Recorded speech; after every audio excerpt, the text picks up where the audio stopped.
syukur kehadirat Allah Subhanahu wa Ta'ala yang telah melimpahkan rahmat dan hidayahnya sehingga kita dapat hadir hari ini dalam keadaan sehat walafiat. Yang terhormat Kepala SMP Negeri 1 Kaliori atau yang mewakili Ibu N.A. Diniati, yang saya hormati Ketua Kombel SMP 1 Kaliori Ibu Ida Hartanti, yang saya hormati Ibu Eni Nurhayati sebagai narasumber, yang saya hormati pula Bapak Ibu Guru SMP Negeri 1 Kaliori. Perkenankanlah acara diseminasi 7 jurus BK Hebat pada hari Kamis 16 Oktober 2025 dimulai. Marilah bersama-sama kita mulai acara ini dengan bacaan basmalah. Bismillahirrahmanirrahim. Dilanjutkan sambutan yang pertama dari Kepala SMP Negeri 1 Kaliori atau yang mewakili Ibu E.A. Diniati SPD. Kepada Ibu Dini kami persilahkan. Assalamualaikum warahmatullahi wabarakatuh. Waalaikumsalam warahmatullahi wabarakatuh. Yang saya hormati Bapak Ibu guru semuanya, Bapak Ibu SMP Negeri 1 Kaliori. Alhamdulillah, puji syukur kehadirat Ilahi Robbi bahwa pada siang hari ini kita masih diberi kesempatan untuk berkumpul di ruang Sindata ini guna mengikuti kegiatan diseminasi. Bapak Ibu yang kami hormati, tadi sebelum Ibu Kepala Tindak, beliau berpesan agar kita semuanya mengikuti sampai selesai. Hanya itu yang saya sampaikan.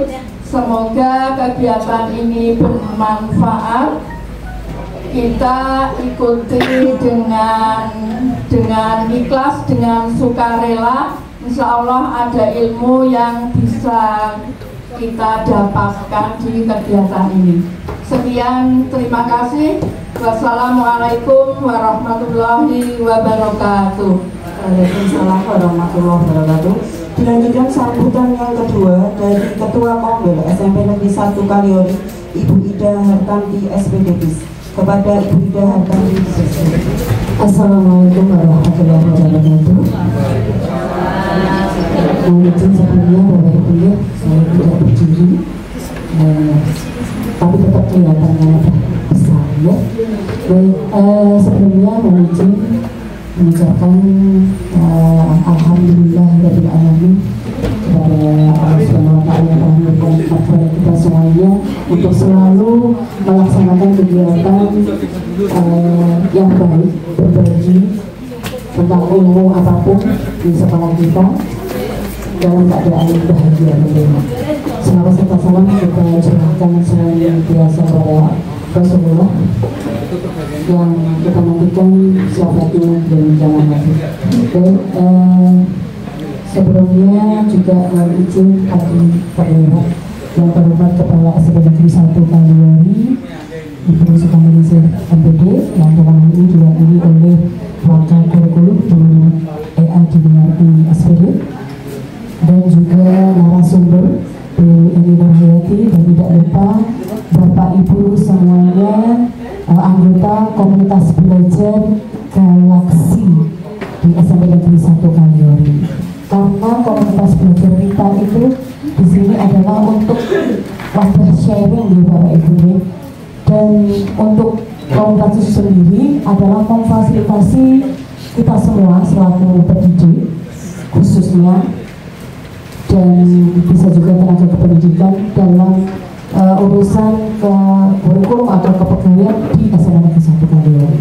Pokoknya hal-hal yang baik tentang kita ya, itu kita share atau kita bagi di sini ya. Termasuk di sini nanti Bu Eni sebagai narasumber tentang berbagi praktik baik 7 jurus BK Hebat. Meskipun kita bukan guru BK, namun di sini nanti kita bisa ambil hal-hal yang baik yang bisa kita terapkan di pembelajaran kita setiap hari. Begitu ya Bapak Ibu? Sepakat ya? Dan sesuatu saja yang dapat saya sampaikan. Terima kasih atas kerjasama Bapak Ibu semuanya, dan mohon untuk tidak henti-hentinya selalu semangat belajar di hari belajar guru yang sudah difasilitasi sekolah itu setiap hari Kamis. Dan kata Ibu wassalamualaikum warahmatullahi wabarakatuh. Waalaikumsalam warahmatullahi wabarakatuh. Terima kasih pada Ibu Hidayat Kandi. Dilanjutkan acara inti kegiatan ini yaitu penyampaian diseminasi 7 jurus PKIB yang akan disampaikan oleh Ibu Eni Nurhayati SPD. Kepada Ibu Eni Nurhayati dipersilakan. Yang telah diberikan. Sebelumnya assalamualaikum warahmatullahi wabarakatuh. Sebelum ke materi, saya ingin coba mengukur perasaan kita hari ini atau emosi kita hari ini. Kira-kira yang merasa hari ini lelah itu siapa? Tunjuk tangan. Saya. Yang merasa hari ini sedih siapa? Saya. Yang hari ini bahagia siapa? Tunjuk tangan. Bahagia karena info BTK-nya sudah menghijau. Yang hari ini perasaannya takut siapa? Gak ada nih. Bu Yayu takut hari ini. Berarti hari ini banyak yang lelah, ada yang bahagia, ada yang sedih nih, karena perasaan orang itu masing-masing. Nah, sebelum ke materi silakan Bapak Ibu Guru untuk berdiri terlebih dahulu. Kita ice breaking terlebih dahulu supaya konsentrasi kita fokus ya. Nah, cari pasangan masing-masing. Ya, sweet terlebih dahulu. Sweet.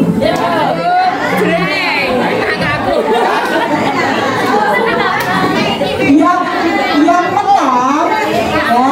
yang menang dia berarti benar, yang kalah berarti ganjil.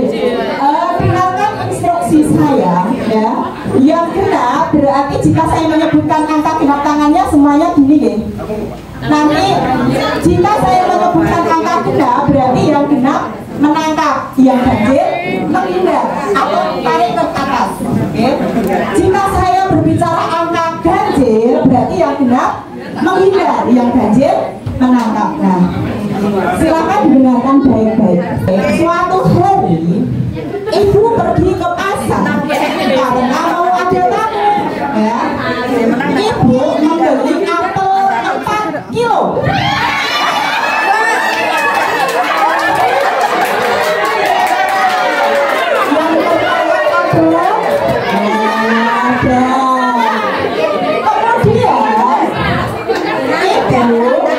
Membeli anggur 10 kilo.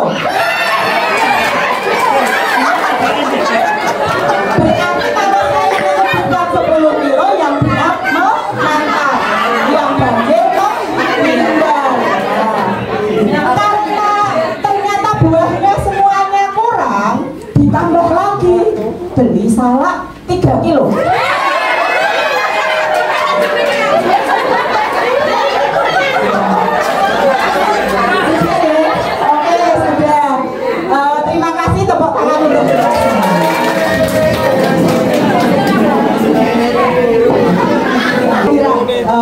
Apa yang dirasakan setelah SPP?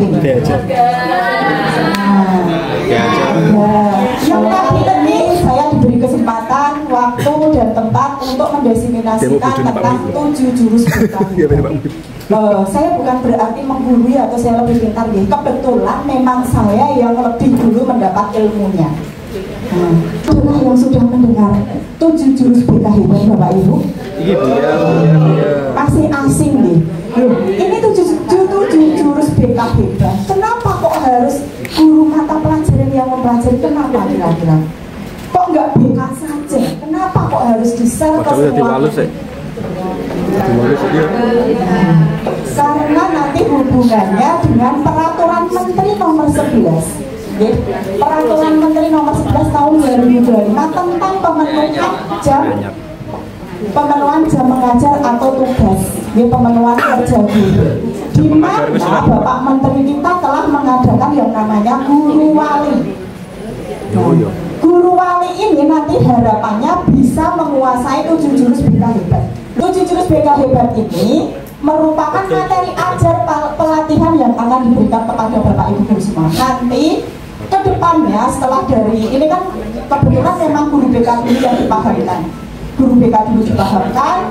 Harapannya nanti setelah dari Bapak Ibu guru BK, nanti Bapak Ibu guru mapel semuanya juga akan didiklat di daerahnya masing-masing bersama fasilitator daerah masing-masing. Dan harapan BK hebat Kementerian Pendidikan Dasar dan Menengah menargetkan peningkatan kapasitas bimbingan dan konseling bagi jutaan guru. Jadi kapasitas bimbingan konseling itu tidak hanya untuk guru BK, tapi semuanya. Sehingga nanti ketika menjadi guru wali, Bapak Ibu guru hebat semuanya bisa mengantarkan anak didiknya ke gerbang kesuksesan. Tujuan paling pokoknya itu menciptakan jutaan guru yang siap menjadi pembimbing, pendengar, dan fasilitator bagi murid-muridnya, sehingga sekolah dapat bertransformasi menjadi lingkungan belajar yang aman, nyaman, dan menguntungkan. Ini jurus 1, nanti ada 7 jurus Bapak Ibu. Jurus yang pertama itu kenali potensi, jurus kedua kelola emosi, jurus ketiga tumbuhkan resiliensi, jurus keempat jalin koneksi, jurus kelima jaga konsistensi, jurus keenam bangun kolaborasi, jurus terakhir mengatasi stres. Jurus yang pertama itu adalah kenali potensi. Pada jurus yang pertama ini Bapak Ibu guru tidak boleh menjadi dukun. Kenapa kok menjadi dukun? Bapak Ibu guru termasuk saya sendiri kadang itu sering menebak ya, oh anak ini bakatnya nulis, anak ini bakatnya main drama. Kita belum memberikan asesmen kok sudah menebak. Itu nggak boleh. Nanti takutnya kita salah mengarahkan anak. Sehingga pada jurus 1 ini kita diharapkan bisa menyebarkan asesmen dulu. Asesmen itu nanti ada gaya belajar, kecerdasan macam banyaknya. Dari Bapak Ibu guru ini sekarang saya tanya, sudahkah ada yang paham gaya belajarnya masing-masing? Nah ini campur-campur. Termasuk saya sendiri Bapak Ibu, saya sendiri baru tahu gaya belajar saya ketika saya pelatihan ini. Ya, ketika saya pelatihan ini saya baru tahu gaya belajar. Oh ternyata gaya belajar saya kinestetik. Baru tahu. Nanti Bapak Ibu bisa mencoba mencari gaya belajarnya masing-masing melalui web Aku Pintar. Nanti kerjakan tes gaya belajar dan kecerdasan majemuk. Yang kedua, panjenengan nanti diminta mengobservasi siswanya masing-masing. Diobservasi loh, ini gaya belajarnya visual, ini bocahnya visual tenan apa ora? Oh, jojo ora visual. Dia pas ngerjakan tes itu jujur melu koncone. Nah, yang berikutnya melakukan wawancara. Setelah diobservasi kita wawancara anaknya, wawancara mendalam. Tapi akhir-akhir ini apa yang kamu sukai? Atau apa yang sering kamu kerjakan menjadi hobimu? Dari situ kita telisik kembali, kita korek kembali lebih dalam, nanti akan ketemu. Yang terakhir adalah berkolaborasi. Nah, berkolaborasi ini penting Bapak Ibu. Ketika kita sudah mengetahui bakat anak, hobi anak, kita kolaborasi dengan siapa? Orang tua, wali kelas, guru BK, guru mata pelajarannya, atau bahkan lingkungan sekitarnya. Yang berikutnya adalah jurus 2, kelola emosi. Pada jurus kedua ini, ketika emosi stabil, belajar menjadi maksimal. Ini nomor ketika anak didik kita emosinya tidak stabil, kira-kira belajarnya seperti apa? Berantakan. Nah, sehingga pada jurus kelola emosi ini salah satu atau beberapa cara mengelola emosi itu dengan satu, mengambil jeda. Kita ajarkan kepada anak didik kita, ketika kamu emosi, tolong ambil jeda, tarik nafas, hitung mundur sampai 1. Setelah itu baru ungkapkan apa yang menjadi isi hati. Yang berikutnya mengenali diri dengan rumus tanya, terima, amati, nikmati, yakini. Habis itu kita baru aksi. Yang berikutnya jurus ketiga, tumbuhkan resiliensi atau daya lenting. Daya lenting ini diilustrasikan, ada gelas yang jatuh langsung pecah. Kita tidak boleh anak kita seperti ini atau kita sendiri seperti ini. Kita harus bisa mengajarkan anak didik kita itu seperti ini bola. Ketika dijatuhkan dia memantul. Sehingga daya lenting ini sangat dibutuhkan ketika anak satu misalnya. Ketika lomba dia kalah, pasti dia akan ada sisi di mana mentalnya down. Nah, kita harus bisa membangun daya lenting anak. Oh, namanya lomba itu ya ada kalah, ada menang. Sehingga anak didik kita setelah jatuh bisa bangkit kembali. Itu harapannya di jurus yang ketiga ini. Jurus yang keempat, jaga konsistensi. Kalau tadi sudah daya lenting, sudah kelola emosi, sudah kenali potensi, kita harus bisa menjaga konsistensi. Ya, di sini ada kesadaran versus paksaan. Nanti yang bagi alumni guru penggerak pasti paham. Kita harus mendisiplinkan anak melalui disiplin positif. Yang berikutnya, jurus kelima adalah jalin koneksi.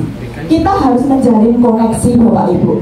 Kita harus komunikasi empatik, menjadi pendengar aktif. Maksudnya di sini ketika ada anak didik kita yang curhat, anak didik kita yang mengeluh, coba kita dengarkan. Jangan dipotong. Dengarkan dengan sampai selesai. Itu dijalin koneksi sehingga koneksi kita dengan anak itu terhubung. Yang keenam, bangun kolaborasi. Kita harus membangun kolaborasi Bapak Ibu. Tidak bisa ketika panjenengan nanti jadi guru wali, jadi guru wali kok jenengan itu kerja sendiri, tidak bisa. Jenengan harus berkolaborasi dengan semua stakeholder yang ada di sekolah.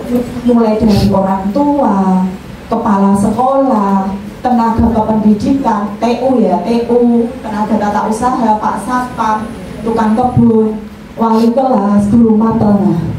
Melalui kolaborasi ini, Bapak Ibu guru akan lebih efektif dalam mengantarkan anak didik kita menjadi anak didik yang memahami dirinya sendiri.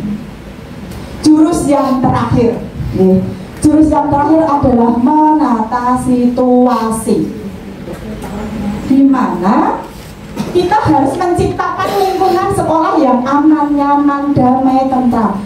Kalau nggak salah, lingkungan sekolah, iklim sekolah juga ada di dalam kemarin Sulingjar. Di sini harapannya guru dapat menciptakan suasana yang aman, nyaman, dan menggembirakan dengan prinsip pengurangan resiko. Ini saya kemarin sudah mempraktikkan 2 jurus yang saya kuasai. Yang pertama itu adalah kenali potensi. Kenapa kok saya memilih kenali potensi? Dan ketika saya mempraktekkan 1 jurus ini menggunakan teknik ARTA, aktivitas, refleksi, konsep, aplikasi. Alasannya karena anak kelas 9 tidak hanya anak ya Bapak Ibu, saya sendiri saja tidak tahu gaya belajar saya, tidak tahu kecerdasan majemuk saya apa. Saya tahunya ya ketika saya mengerjakan web aku pintar. Setelah itu saya baru tahu, oh ternyata saya kinestetik, oh ternyata saya intrapersonal. Itu baru kita paham. Kemarin saya terapkan ini kepada anak-anak didik kita, sehingga ini menurut saya jurus 1 ini sangat tepat saya berikan kepada anak. Aktivitasnya yang pertama saya mengajak anak untuk mengerjakan 3 tes. Tes gaya belajar, tes kecerdasan, satunya tes karir inklusi. Yang karir inklusi di web karir inklusi, yang tes gaya belajar sama kecerdasan di web Aku Pintar. Untuk mengerjakan 3 tes tersebut, hasilnya banyak anak didik kita yang tes gaya belajarnya adalah kinestetik. Nah, setelah itu refleksinya anak-anak tak suruh berdiskusi,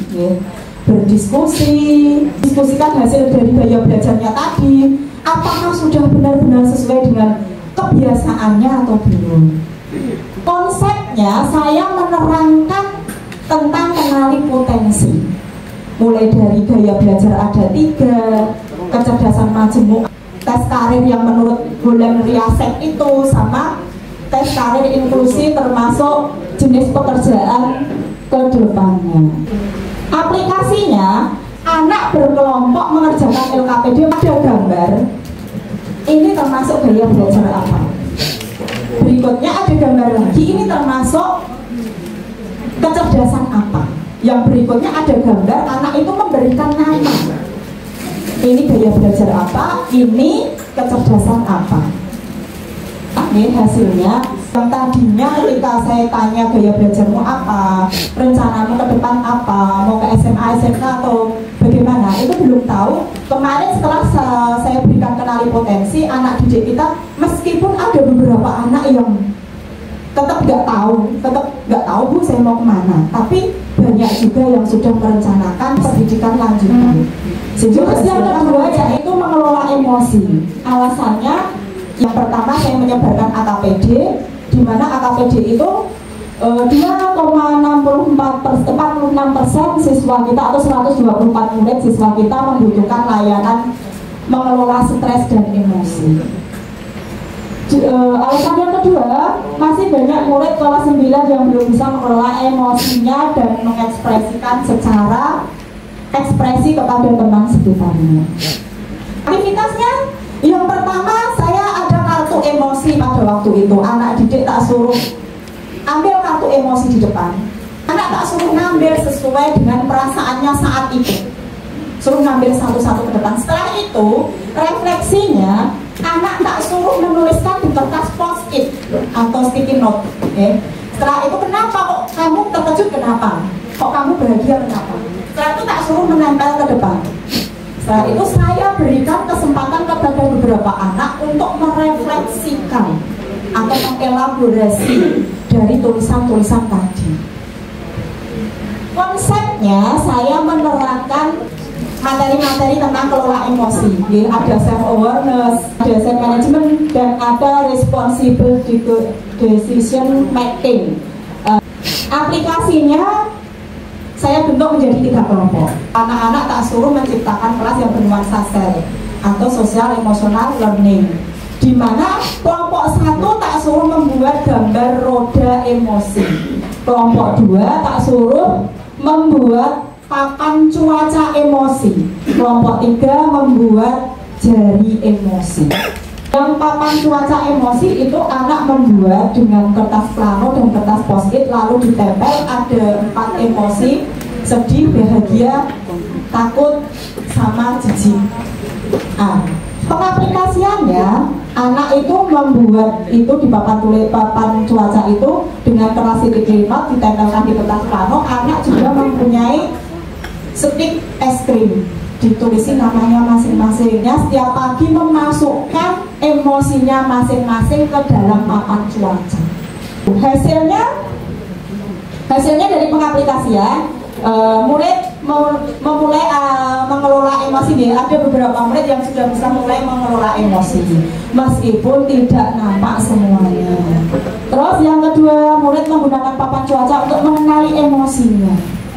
Yang ketiga, murid terlihat mulai bisa mengelola emosinya. Ini terlihat ketika terjadi perbedaan pendapat pada saat diskusi kelompok. Terus gak otot-ototan. Setengah juga. Ada pertanyaan? Mungkin ada yang ingin didiskusikan, boleh loh. Ada pertanyaan Bapak Ibu? Iya, Bu, monggo Pusat.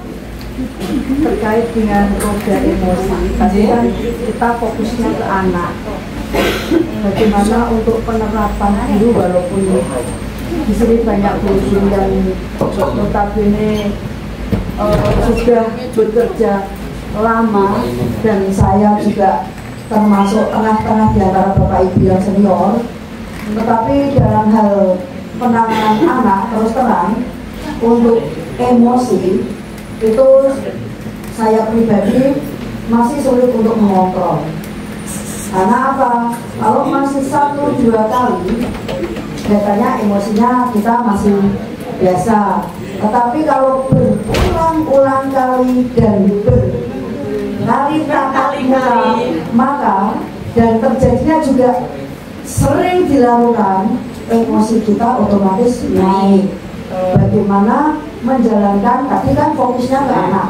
Bagaimana untuk guru dalam hal ini yang mengajar mengontrol emosi.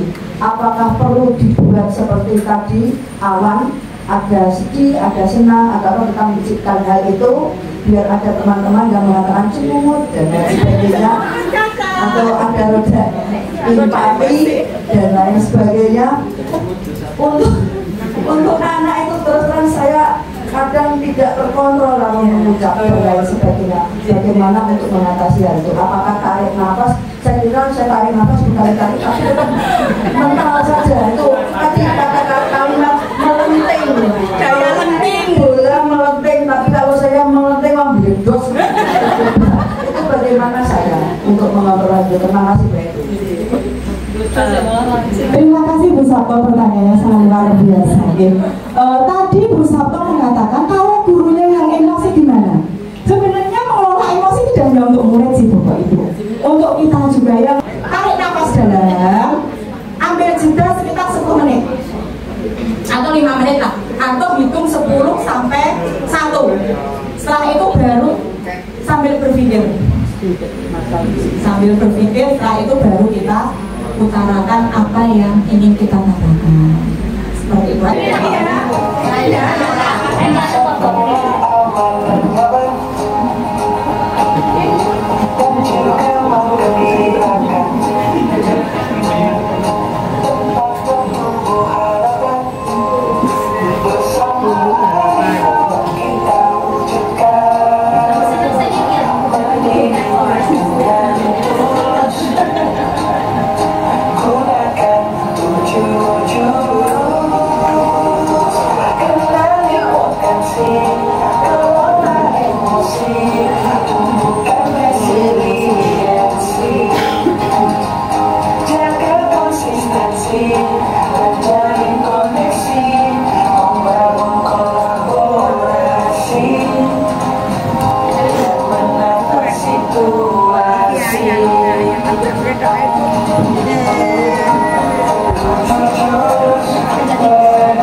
Menyampaikan perkataan yang menyinggung, saya mohon maaf yang sebesar-besarnya. Saya akhiri. Wassalamualaikum warahmatullahi wabarakatuh. Terima kasih Bu Emi. Bapak Ibu hadirin yang saya hormati, selesai acara hari ini. Alhamdulillah, semoga bermanfaat bagi kita semua. Selaku pembawa acara, apabila ada kesalahan dan kekurangan, saya mohon maaf yang sebesar-besarnya. Mari kita tutup bersama dengan bacaan hamdalah. Alhamdulillah. Akhir kata, wassalamualaikum warahmatullahi wabarakatuh.